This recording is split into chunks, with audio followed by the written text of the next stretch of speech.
Moving on. Contestant number 6, Ashlynn Emma Raj. Only if. Only if. Ashlynn Emma Raj.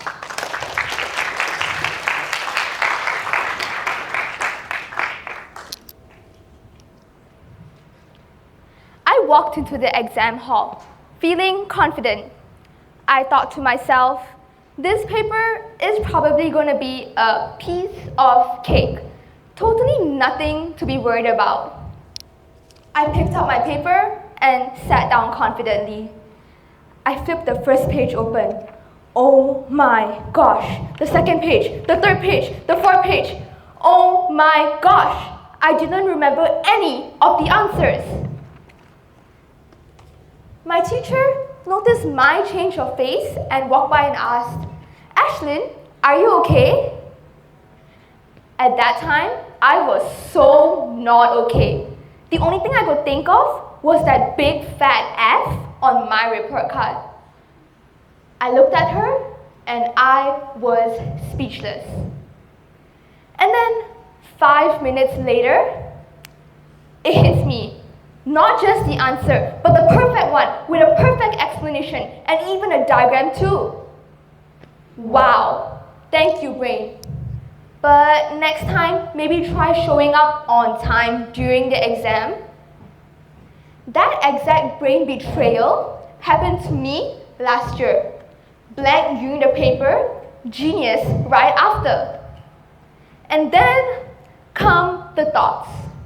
Only if I had read the question properly. Only if I had slowed down. Only if I did not panic. Ladies and gentlemen, that right there was my official only if moment. Honest question, have any of you ever experienced a situation like that before? Those two words, only and if, usually show up when it's far too late, like uninvited guests who show up when the food is already finished, and still have the nerve to ask, is there anything left to eat? Well, let's all be honest. We've all experienced situations like this before. Whether it's after an exam, a competition, or even a conversation where we suddenly think, oh no, I should have not said that. But the real problem starts when we get stuck in the only if. When we keep rethinking the past, we're basically arguing with something that can argue back. Let's be honest, the past is not changing. We do this because we're afraid of making the same mistakes again.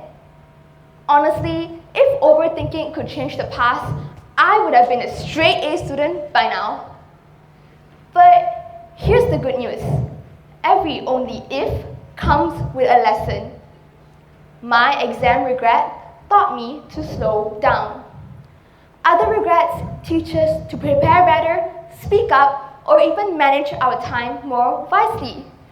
Regret isn't always there to make us miserable.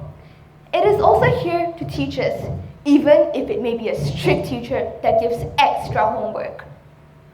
So instead of saying only if I had done better, let's start saying next time I will do better. Because life does not give us a rewind button. Trust me, I've checked, double-checked, even refreshed. But life does give us a second chance. So let's stop living in yesterday's mistakes and start focusing on today's choices. Because one day, we don't want to look back and think, only if I had started sooner. Let's start now. Don't let only if be your life story. Let I did be your legacy. Thank you.